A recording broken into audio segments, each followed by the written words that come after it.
안녕? 이번 두 번째 현장 이야기에서는 굉장히 당황스러운 순간들이 많았어. 사실 나는 의류 매장에서 점장으로 근무하며 많게는 약 30명 정도의 직원들을 관리했었기에 매 시간 어디서 누가 어떤 것을 하는지 잘 캐치하는 편이야. 그래서 잡다한 애기 다 배제하고 내가 본 필름 현장 스케치부터 하려 해.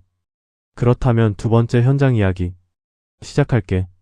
이번에는 인천의 사무실로 오면 같이 차로 이동한다는 얘기를 듣고 7시까지 사무실로 갔어. 사무실에서 담당 팀장과 중기공 한 분과 만나 같이 회사차를 타고 성남 현장으로 출발했어. 출발한 지 약 2, 3분. 앞 창문을 스르르 열더니 담배를 태우시더라고. 이게 현장의 찐 스멜이구나 하며 그냥 맡아줬어. 그렇게 달린 지 약 3, 40분 정도. 성남 주택가 현장에 거의 다 도착했다 싶은 와중에 갑자기 쿵 찌익 소리를 들었어. 이거 내가 목동 주택가 좁은 골목에서 힘겹게 우회전할 때 들었던 소리야. 맞아. 회사차로 운전하던 분이 주차되어 있는 BMW와 접촉사고가 났어. 우선 우리는 보험 처리로 해놓고 바로 한 블럭 앞 현장 집에 도착했어. 여기는 사는 집이라 작업도 굉장히 까다로운데 집에 짐이 엄청 많아. 그렇게 팀장분이 현장을 둘러보시더니 급하게 전화를 돌리셔.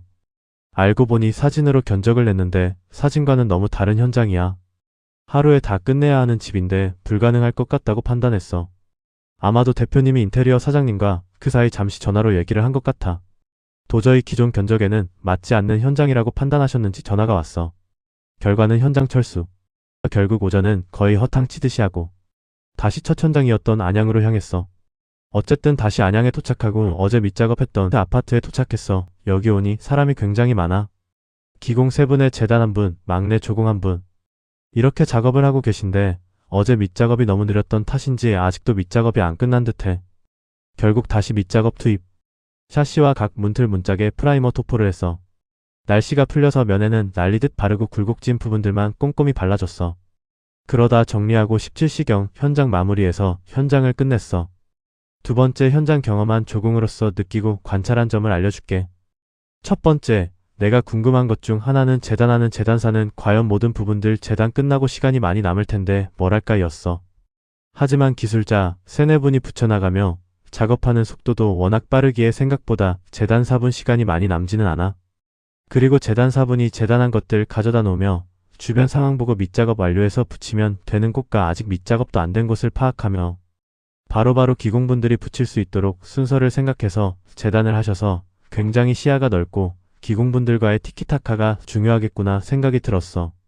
그리고 내가 본 재단사분은 워낙 경험이 많으신 분이라 그런지 재단 끝나고 남은 시간에 어렵지 않은 것들은 같이 붙이셨어. 두 번째, 조그만 디테일이 때로는 인테리어 업자분들이나 소비자에게 굉장히 크게 작용할 때가 있어.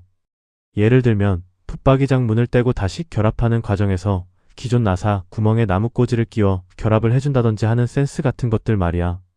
그 모습을 보면 잘 모르시는 소비자분들은 왜 그렇게 하냐고 물어보는 경우가 있어. 그럴 때는 가급적이면 나 스스로보다는 인테리어 사장님을 치켜 세워주는 게 좋아. 예를 들면 인테리어 사장님이 워낙 꼼꼼하셔서 이런 거 하나하나 자세히 보시고 이런저런 방법들로 부탁하시네요 라고 말이야. 왜 나를 치켜 세우지 않고 인테리어 사장님을 치켜 세워주냐고? 그건 단순히 지금 소속되어 있는 조공이 아닌 나중에 팀장으로서 팀을 이끌 시기가 되면 더 잘 알게 될 거야. 세 번째, 가능한 한 소비자가 의뢰한 견적은 현장 실사를 하며 확실하게 견적을 내고 시공을 원할 경우 시공 진행을 하는 게 가장 좋겠지만 정말 사정상 어쩔 수 없이 사진으로 견적을 내는 경우도 있을 거야. 도배지나 시공 범위 등 많은 정보를 기반으로 소비자와 충분히 소통하겠지만 정말 말도 안 되게 시공에 들어갔는데 사진과는 너무 현장이 다르다. 이런 경우 정말 드물고 당황스럽겠지만 울며 겨자 먹기로 진행하기보다는 이 부분에 대해서 다시 조율이 필요해. 하지만 조율이 안 된다면 정말 난감해지겠지. 물론 마구잡이로 싸게만 하려고 온갖 꼼수 부리는 드문 케이스들도 있겠지만 그렇다고 그거에 맞추어서 시공하는 게 맞을지는 다시 생각해보는 게 좋아. 하루 세품이면 될 거라고 생각했던 게 이틀이 되는 순간 견적은 굉장히 차이가 많이 나게 될 테니 말이야. 두 번째, 현장에서 내가 하고 싶었던 것은 샤시 까는 밑작업뿐 아니라 프라이머 칠과 현장 전반에 걸쳐서 모든 사람들이 어떻게 움직이며 현장이 어떻게 마무리되는지를 파악하고 싶었는데 이것도 어느 정도 잘 파악한 것 같아. 세 번째, 현장에서의 목표는 모든 과정에서의 밑작업에 더 능숙해져서 밑작업에 걸리는 시간을 대폭 줄이는 거야. 그리고 그라인더 사용에 능숙해지는 것과 전반적인 작업 현장에 있어 기공분들과 중기공분들이 붙이는 과정과 다른 업무들은 어떤 것들을 하는지 파악하는 거야. 조공의 페이도 넉넉치 않고 버티는 과정이 힘들 수는 있기에 단기 목표를 갖는 건 굉장히 중요하다고 생각해. 조공이 있어야 모든 사람이 수월하게 일을 할 수 있어. 그만큼 중요하기에 다 같이 화이팅 해보자고. 오늘도 긴 영상 봐줘서 너무 고마워. 다음에는 셀프 인테리어 하며 간단한 팁들 공유하는 영상으로 다시 찾아올게.